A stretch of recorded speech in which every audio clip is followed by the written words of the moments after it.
Tout le webinaire est divisé en deux parties. L'une sur la partie financière. Je vais expliquer ce que nous avions prévu de faire lorsque nous avons commencé tout cela, ce à quoi nous sommes réellement arrivés, ce que nous prévoyons de faire prochainement, c'est ma partie habituelle. Plus la deuxième partie, sur la réalisation technique du projet, en conséquence, ce que nous avons fait, ce que représente effectivement l'entreprise aujourd'hui, quels contrats ont été conclus avec qui, quelle est l'équipe, quels développements ont été réalisés, quelles expériences ont été menées et ce que nous prévoyons de faire dans l'année à venir. Il y a environ 3 ans, nous avons commencé à explorer le sujet des dirigeables. Il y avait différentes équipes, nous nous sommes immergés, nous nous sommes de plus en plus investis dans le sujet. Puis en été, nous nous y sommes engagés plus activement. J'ai pris la décision, le 27 juillet 2024, j'ai décidé de créer simplement un chat sur Telegram dans lequel j'ai rassemblé mes amis, collègues, personnes partageant les mêmes idées et j'ai simplement annoncé: voyons voir, rassemblons-nous, réunissons les 100 premières personnes et commençons à avancer petit à petit. Je l'ai déjà annoncé publiquement. Ainsi, littéralement 2 semaines plus tard, nous avons décidé d'organiser la première, disons, présentation, où nous avons informé que nous préparions ce projet.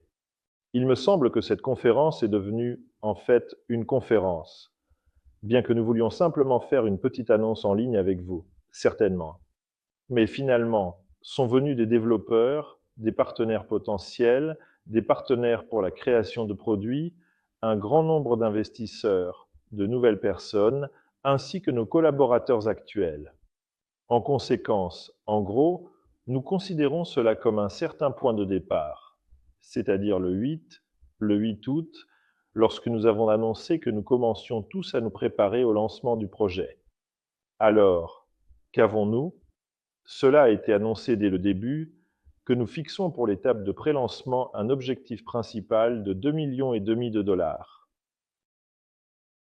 Un projet absolument entièrement nouveau à partir de zéro, nous n'avions pas vraiment planifié de délai, mais il se trouve que cela a coïncidé aujourd'hui.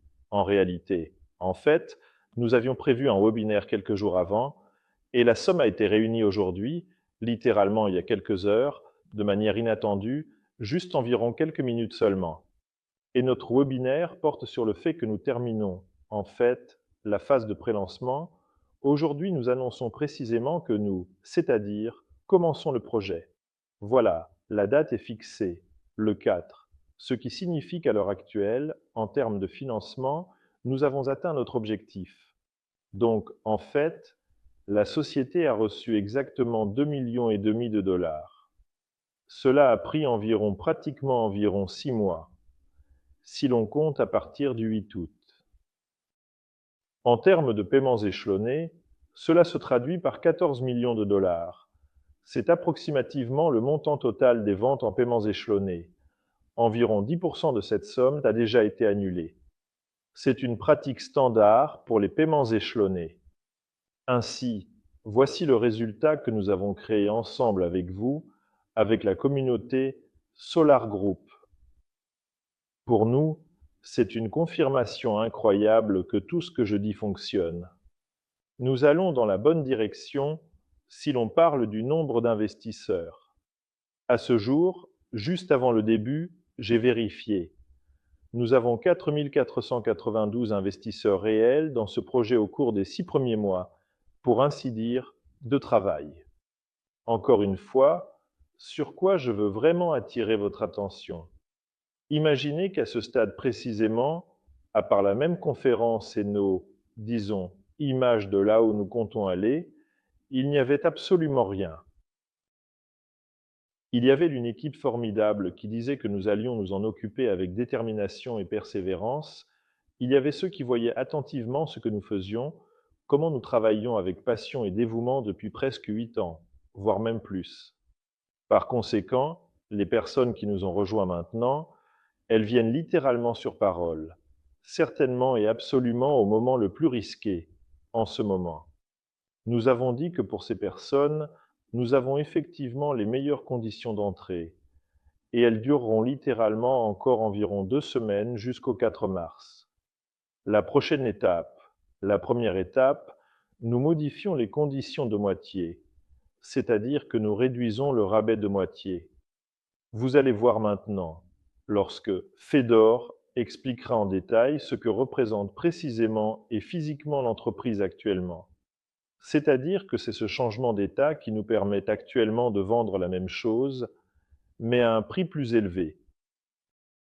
En conséquence, c'est ce qui s'est passé en réalité. Avec quoi? Dans quel but commençons-nous la première étape et comment allons-nous progresser ensuite? Tout d'abord, nous passons à la deuxième étape, mais en réalité, c'est la première étape. Le lancement de l'entreprise commence. Le premier objectif sera également de 2,5 à 5 millions de dollars, car je pense que le pré-lancement lui-même, mais le montant augmentera encore. L'objectif de la première étape est de 2 à 5 millions de dollars. Ensuite, nous prévoyons de changer de 2 à 3 étapes par an, c'est-à-dire tous les 4 à 6 mois une étape. Elle sera, comme nous l'avons dit, liée au montant, au délai que nous prévoyons de réaliser. Nous écrirons plus en détail à ce sujet, mais en même temps, les étapes resteront flexibles. Nous nous réservons le droit, afin que vous n'ayez pas de déception. C'est-à-dire que nous indiquons la fourchette approximative, le délai et le montant que nous fixons, les étapes franchies, comment nous les combinons, et nous avancerons selon elles. Dans la première étape, nous créerons un système juridique légèrement différent avec une participation étrangère, car la phase de pré-lancement nous a montré que des partenaires assez importants qui souhaitent intervenir en tant que clients et investisseurs pour Aeronova ont également besoin d'un certain modèle d'entrée. Notamment, ces partenaires, qui sont de manière significative intéressés, ont besoin d'un modèle d'entrée spécifique et précis. C'est aussi ce que Fedor a mentionné à plusieurs reprises lors des webinaires, qu'il est possible que le crowdfunding soit court ici.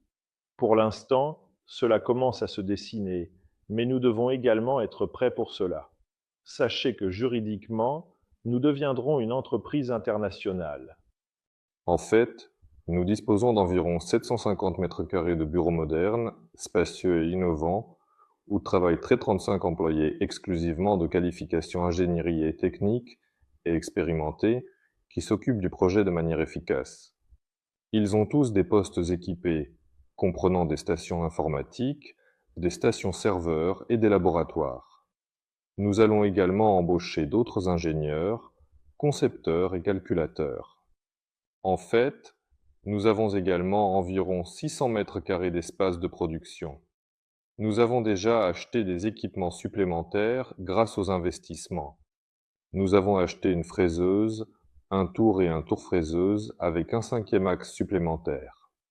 Ils sont maintenant entièrement payés et en route vers nous en Russie. Environ 35 personnes, un bon bureau entièrement équipé, un laboratoire et environ 600 mètres carrés de production.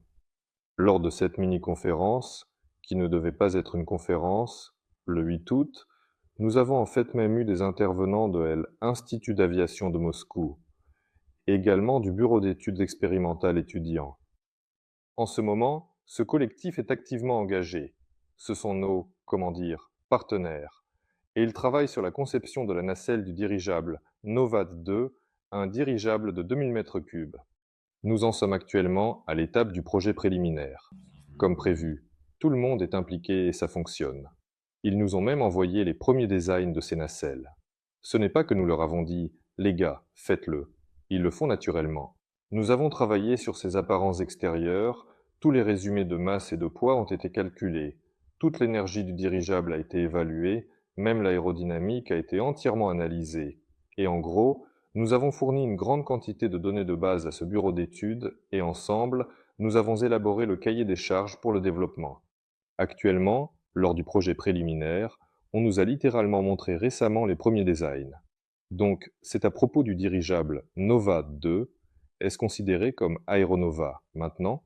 Oui, Aeronova est actuellement en cours de développement chez nous et est déjà entièrement conçu d'un point de vue technique.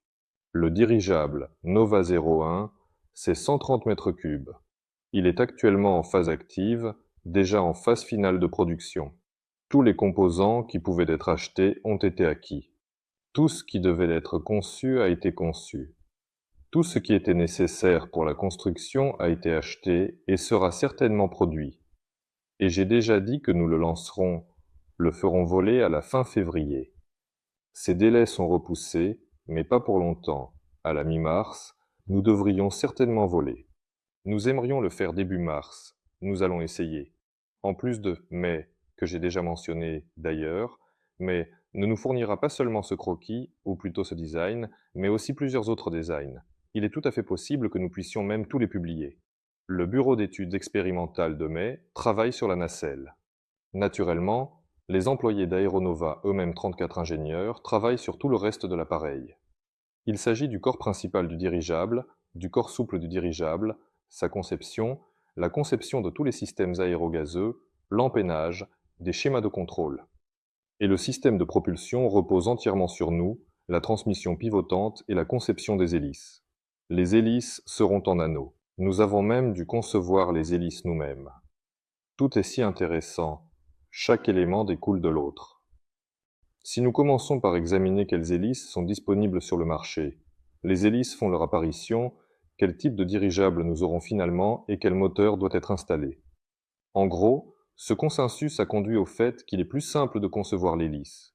Et tous ces processus sont en cours et les départements sont formés. Et ce qui a vraiment été accompli au cours de ces 6 mois, c'est l'établissement de communications de travail entre 35 personnes, qui comprennent tout quel appareil nous construisons. Quand elles doivent fabriquer leurs parties, il y a un échange d'informations complet entre elles travaillent dans un environnement d'information unifié. Tous nos documents sont pris en compte, tout est structuré. Il y a des règlements internes, les droits d'accès sont configurés, des chats sont créés, des sous-chats sont créés, puis nous nous réunissons tous ensemble. C'est-à-dire des routines. Nous avons de grandes réunions d'installation qui se tiennent le lundi. Le mardi, c'est au sein du centre d'ingénierie, entre moi et les ingénieurs en chef. Le mercredi, ils réunissent leurs chefs de département, et le jeudi et vendredi sont des jours de travail intensifs. Il semble que c'était probablement l'une des choses les plus importantes qui a été faite. Le fait que l'équipe s'est mise en mouvement, et donc maintenant le résultat sera certainement un appareil volant. Absolument, vraiment. Et en ce qui concerne les partenaires, vous avez déjà vu que nous avons déjà volé. Nous avons volé dans la stratosphère grâce à des partenaires comme Denis Efremov de la Stratonautique et des partenaires comme Arkady de l'Université technique d'État de Moscou-Bauman. Arkady est notamment le directeur exécutif du Centre d'ingénierie aéronautique étudiant à Bauman. Nous avons volé dans la stratosphère plusieurs fois au cours de ces 6 mois. Nous avons eu quelques lancements de pointe. C'est lorsque nous avons lancé, avec Denis Efremov, pour ainsi dire, des charges d'utiles, les futures charges d'utiles. Tout le monde est au courant. Je l'ai raconté 20 fois, je vais le rappeler encore une fois. Ce sont ces charges d'utiles qui, au final, devront voler dans le vortex polaire et en général assurer la communication radio. Il y a eu quelques lancements de pointe où nous avons occasionnellement testé cela. Parallèlement, nous avons élaboré, en collaboration avec Arkady, la technologie de production de nos propres enveloppes pour les appareils à longue dérive. Nous avons mis en place le processus technologique, acheté l'équipement, trouvé les matières premières et finalement obtenu les premières enveloppes stratosphériques russes en petite série. Nous avons testé 2 lancements en usine que nous avons partiellement diffusés, vous les avez vus. Le premier lancement en usine n'a pas du tout réussi. Enfin, il a décollé, mais nous l'avons fait redescendre de manière contrôlée. Le deuxième s'est déroulé comme prévu, et bientôt il y aura le troisième, le final, que nous prévoyons de laisser voler à long terme. Oui, donc attendez-vous au lancement début mars. Nous l'attendons toujours nous-mêmes, le bureau de conception de l'automatique de Dolgoprudny.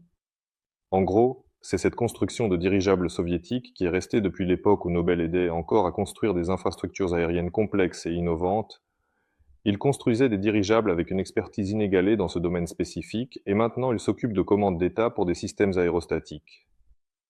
Nous avons signé avec eux un grand et important accord de coopération, et nous les aidons mutuellement, et ils nous aident aussi, ensemble. Nous testons actuellement des tissus chez eux, et variés et diversifiés. Nous avons rassemblé beaucoup de tissus de différentes qualités exceptionnelles et origines sur le marché pendant cette période, qu'ils soient russes, chinois, taïwanais, coréens, ainsi que même américains. Et tous avec des certificats, des caractéristiques, mais nous devons quand même vérifier la perméabilité au gaz et la résistance à la déchirure, la soudabilité. Il y a beaucoup de choses, quelques-unes à considérer. Et un tel laboratoire complet, qui fonctionne selon le GHOST et toutes les méthodologies, il n'y en a qu'un ici, le DKBA, et le DKBA nous aide actuellement à déterminer, ou plutôt nous a déjà aidé à choisir le tissu principal pour le dirigeable Nova 01. Et tout récemment, ils ont rendu leurs conclusions et nous avons immédiatement commencé à produire l'enveloppe du Nova 01. Tout s'est bien passé, le tissu est là, et pour le Nova 02, nous prévoyons maintenant l'achat d'un tissu spécifique. Donc, voici un autre partenaire, DKB Arostec, et maintenant d'autres personnes vous ont envoyé un mémorandum d'entente. Mais cette fois, ce sont des clients et ils viennent d'un autre pays, du Kazakhstan. C'est une entreprise de transport. Nous ne prévoyons pas de divulguer leur nom pour l'instant, mais en gros, ils prévoient de développer très largement leurs activités avec des dirigeables. Ils envoient leur flux de marchandises en millions de tonnes, d'où et vers où, et, de manière efficace et sécurisée, nous travaillons ensemble sur une gamme de dirigeables cargo sans pilote. C'est-à-dire quelle économie leur conviendrait pour qu'ils commencent à les utiliser, pour résumer brièvement, en utilisant des technologies avancées. Et nous examinons, est-il possible de créer cela en général? Impossible. Possible. Et quand cela sera-t-il créé? Sur Nova 0.1, il y a plusieurs demandes allant de la publicité à des surveillances sérieuses. Oui, il y en a plusieurs, mais je n'ai pas envie de les mentionner, ni de signer quoi que ce soit avec qui que ce soit, tant qu'il n'a pas encore volé concrètement et accompli sa mission. Un peu, ce thème des dirigeables était sur le marché. Pour ainsi dire, quand tu travailles beaucoup et que tu finis par t'épuiser. Les dirigeables ont été vendus à beaucoup de gens, ils ont donné, et le marché s'est un peu épuisé. Eh bien, tu sais, je n'ai pas envie de me retrouver dans cette position, de commencer à parler de choses qui n'existent pas, regarde, ça fonctionne, ça avance. C'est ça, tout simplement. C'est une position complètement différente. Il y a sur un Nova 01, sur un Nova 2, sur un Nova 8, sur un Nova 35 et sur un Nova 60. Pas juste un ou deux, chacun a besoin de son propre espace. C'est aussi un gros morceau, et c'est Viktor Vassilievitch Morozov qui s'en occupe. Il recueille les souhaits des clients, puis les apporte au centre d'ingénierie en disant « Les clients veulent cela ». Le centre d'ingénierie répond « Eh bien, bien sûr, ce n'est pas une soucoupe volante, mais nous allons essayer ». En gros, voilà Viktor Vassilievitch qui trace un chemin et négocie entre ce que veulent les clients et ce que nous pouvons faire. Roscosmo nous a récemment invités et a exprimé un fort désir de participer à toutes les recherches stratosphériques, c'est-à-dire aux expériences. Nous réalisons actuellement des expériences. En fait, nous développons des technologies. Ils veulent participer avec leurs charges utiles et voient un grand potentiel dans ce travail. Et donc, sur Nova 01, ils ont un très bon plan. Sur Nova 02, il y a un plan. Tout cela est également lié aux surveillances et aux radiotransmissions. Pour le NPO Roscosmo. C'est très intéressant. Nous essayons de trouver avec eux une interaction écologique et harmonieuse. À mon avis, c'est vraiment une nouvelle fracassante. Les gars, qu'ils se tournent vers nous. Le projet commence. La première étape commence par le fait qu'il y a une équipe bien rodée. De manière efficace et organisée, il y a des espaces où cette équipe mène ses activités de manière optimale et bien planifiée. Il y a des capacités de production avec des équipements qui ont également été achetés de manière appropriée et soigneusement avec l'argent déjà reçu des investisseurs dans le projet. Il y a évidemment un grand nombre de partenaires avec qui la coopération se fait, des noms assez connus en Russie, des leaders dans leur domaine, et ce sont également des clients potentiels, par exemple, notamment. Eh bien, même pas potentiels, ce sont des gens qui disent « ça viendra, nous achèterons, vous fournissez l'appareil ». Il me semble que c'est une position de départ à laquelle peu de gens croyaient vraiment que cela se passerait ainsi. Mais en même temps, nous ne faisons que commencer. Je vois que nous nous développons rapidement, mais en même temps, il y a périodiquement des nouvelles quelque part, que de ce côté-là, des dirigeables ont été lancés, là-bas aussi. Donc, il faut aller vite. Alors, Fedia, dis-nous, pour l'année 2025, quels sont nos objectifs et nos missions? Ne sommes-nous pas en retard par rapport à la concurrence? Eh bien, si l'on considère ce proverbe russe, que nous mettons longtemps à nous préparer mais avançons rapidement, Ces 50 à 60 dernières années ont été consacrées à la préparation. Alors maintenant, nous avons pris de l'élan par rapport aux autres.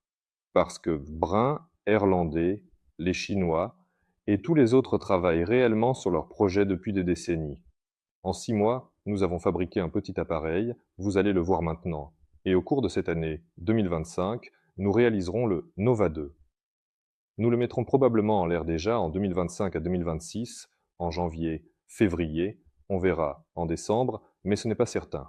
Nous aimerions le lancer dans 1 an, comme nous l'avons promis.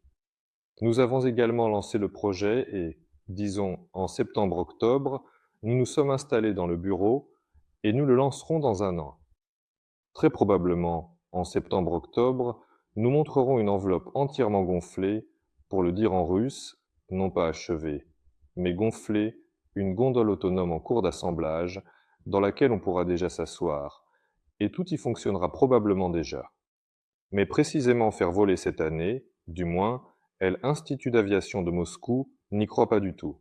Il dit: vous nous avez donné pour mission de développer, produire, etc., etc., en 1 an. Il dit: il nous faudrait 2 ans. On lui répond: non.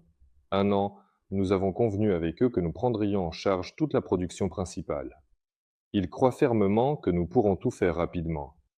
Nous allons probablement fabriquer plusieurs unités de drones de 30 mètres cubes, avec quelques modifications, pour qu'ils puissent voler. Il est très probable que nous les fabriquions pour des clients, pour des expositions, pour un spectacle quelconque, et même pour de la publicité. Si l'appareil vole, nous pourrions peut-être l'agrandir un peu. Nous verrons. Nos capacités de production de dirigeables augmentent chaque mois, chaque trimestre. Et plus nous acquérons de capacités, de moyens de production, plus vite, naturellement, nous pourrons fabriquer et modifier ces dirigeables. Et pour l'été, il est prévu, et ce serait bien, que nous ayons déjà pris une décision définitive concernant le terrain. Nous avons déjà compris avec certitude que le terrain doit être orienté vers la piste d'un aérodrome quelconque ou, idéalement, faire partie d'un aérodrome, certainement. Naturellement, sur ce terrain, nous devons d'abord installer une structure temporaire. Le projet lui-même prévoit la construction d'un grand hangar, mais pour l'instant, il serait bon d'installer une structure temporaire pour l'assemblage et les essais du Nova 01 de 130 mètres cubes. Nous avons un endroit où assembler et tester. Utilisez ce même espace pour le soudage et le test des enveloppes Nova 2. Nous avons déjà compris ce que c'est. C'est une structure pneumatique à montage rapide. Bien qu'elle soit appelée temporaire, en réalité, sa durée de vie est de 5 à 10 ans. Une dalle est coulée pour elle. Cet hangar gonflable y est installé sans problème, équipé de chauffage, d'eau, d'électricité, et c'est tout à fait abordable, rapide et fonctionnel. Dans celui-ci, nous avons déjà presque terminé la première modification du nouveau T30 version 0.1, et nous pourrons y produire encore plusieurs modifications. Et là-bas, nous souderons également nous-mêmes l'enveloppe du Nova 2. En été, un atelier de découpe et de soudure ainsi qu'une petite base d'essai verront le jour, qui sera initialement utilisée pour tester le 130, puis pour le test pneumatique de la coque du Nova 2. Et surtout, je le dis toujours, en fait, tous les dirigeables ne sont que des ballons avec des hélices, si le système de contrôle de ce ballon ne le contrôle pas. Et nous avons très bien avancé dans la création du système de contrôle en tant que système embarqué. En fait, nous n'avons pas besoin de l'acheter nulle part, et personne ne le développe pour nous, nous l'avons entièrement développé nous-mêmes à partir de zéro. Ainsi que le complexe terrestre de gestion et de contrôle d'un appareil, ainsi que d'un SM d'appareil avec toutes les interfaces. Ou bien, seules certaines sociétés très spécifiques et vraiment uniques dans le monde entier peuvent se vanter d'avoir un tel programme, et elles le vendent à un prix particulièrement élevé, et nous ne l'obtiendrons jamais de notre vie, car nous sommes sous sanction. Eh bien, notre pays est spécifiquement concerné. Et le fait que nous ayons pu accomplir un travail aussi titanesque en 6 mois en dit long. Sur l'équipe sélectionnée, sur toutes les interactions internes. Le développement de notre système de gestion est soutenu activement par l'Institut Bauman. L'Université d'État de Moscou-Lomonosov nous aide à développer le système à plusieurs reprises, Et le Massachusetts Institute of Technology nous aide également à développer ce même système de gestion. Oui, pratiquement officiellement. Ce qui est le plus amusant, c'est que dans ce domaine, tous les informaticiens travaillent simplement à la demande de Mélade. Ils aident le projet. Ils ont dit « Waouh, un dirigeable, bien sûr nous allons le faire ». Pour l'instant, nous suivons et observons ce processus. Et il y a environ 8 directions dans le laboratoire. Et le système de propulsion qui sera testé sur le Nova 8 est déjà en cours de fonctionnement. De nombreux partenaires industriels sont présents. Ils sont déjà là et travaillent. Mais nous ne vous avons pas encore dit que c'est un système de propulsion. Nous gardons tout cela secret jusqu'à ce qu'il fonctionne, bien que lors du webinaire avec Arcadie, à cause d'Arcadie, ce système était un peu visible. Donc, vous pouvez revoir le webinaire sur la stratosphère, essayer de deviner ce que cela pourrait être. Cette année, oui, nous avons promis d'en parler. Et cette année, l'installation elle-même de 300 kW, elle fonctionne au carburant. Son rendement est similaire à celui d'un moteur diesel à combustion interne, peut-être même supérieur et plus efficace. Cette année, elle est de 300 kW en nominal, environ 4 cents en court terme, et sur des régimes assez prolongés, cette installation sera sur le banc d'essai et testée, probablement vers le milieu de l'automne, nous espérons plus tôt, mais sa conception est déjà terminée, et la phase de production a déjà commencé. Environ, en effet, à peu près. Concernant la stratosphère, les plans pour la stratosphère, nous avons toujours l'intention de lancer ce groupement orbital, et ces plans n'ont pas disparu, encore. Actuellement, nous effectuons le lancement final, et après ce lancement éprouvé, nous commençons à produire une série de ces appareils. Aussi, dans ce webinaire, regardez-le, j'ai parlé de « Avec Arcachat », nous avons, pour ainsi dire, planifié en ligne le développement précisément en termes de capacité de charge et des technologies utilisées. Et donc, l'été, il devrait y avoir un saut qualitatif. Et ce saut, on l'attend de nous, ainsi que ceux qui nous filment. Ce que nous faisons actuellement les intéresse beaucoup, mais ce qui est encore plus intéressant, c'est ce que nous allons faire. Et nous allons le faire. Concernant ce qui se passera dans le laboratoire au cours de l'année, il y aura de nombreux petits moments technologiques. Par exemple, lorsque la grande enveloppe se trouve dans le hangar, il faut y trouver une fuite d'hélium, en gros. Mais ce n'est jamais un trou évident d'où ça siffle. Cela peut être un petit défaut dans le joint de soudure. Et comment le trouver? Il y a plusieurs propositions, et elles sont déjà en cours de mise en œuvre. Les systèmes de nettoyage de l'hélium à bord sont également un projet du laboratoire, et tout sera également fait cette année. Auparavant, l'hélium, pour ainsi dire, en raison de la pression proportionnelle, laissait quand même l'air pénétrer dans l'enveloppe, et l'hélium s'échappait de l'enveloppe. Et la pureté de l'hélium peut diminuer considérablement en un an dans le dirigeable, de manière notable, de 5%, de 10%, selon le matériau. Nous allons examiner nos propres appareils, nous allons essayer d'atténuer cela. Le fait que l'hélium dans l'enveloppe se contamine est un fait. Si, par exemple, il porte une tonne et qu'il peut soudainement soulever 100 kg de moins, ce n'est pas vraiment effrayant. Si cela porte 10 tonnes et qu'il peut porter une tonne de moins, c'est inquiétant. Et cet hélium doit être déchargé, purifié, puis rechargé. C'est une procédure longue. Il existe plusieurs concepts, cela est en cours d'achat et de production. Le chauffage est une méthode ancienne, mais c'est l'ionisation de l'hélium qui est l'avenir de tout cela. C'est beaucoup plus simple à réguler, et on peut instantanément changer la flottabilité. C'est une direction très expérimentale, mais cette année, les gars promettent de donner un certain résultat. Oui, chaque direction doit atteindre la rentabilité. Et Ruslan avec la production réussira, et je pense que vous avez déjà pu le comprendre et l'apprécier. Les hélicoptères sont déjà conçus, il y en a quelques unités, ils volent, ils sont à Djoukowski. Il y a 60 précommandes pour ces hélicoptères, et ensuite, il ne reste plus que le désir de les produire en série. Et de toute façon, la plupart de ces éléments devront être produits s'il y a un produit fini et une demande pour celui-ci. Ce n'est pas la direction principale, et ce n'est pas comme si, oh, dirigeable, hélicoptère et quadricoptère, non, c'est plutôt un projet de dirigeable. Mais, dans le cadre, par exemple, d'un grand dirigeable, notre entreprise sera tout de même confrontée au fait que nous devrons y ajouter des quadricoptères en tant que micro-drones pour la livraison de grandes charges. et des groupes hélicoptères à moteur à hélice seront utilisés, et c'est bien que nous ayons déjà cela développé. Mais si cela peut être rentable en produisant, pourquoi pas?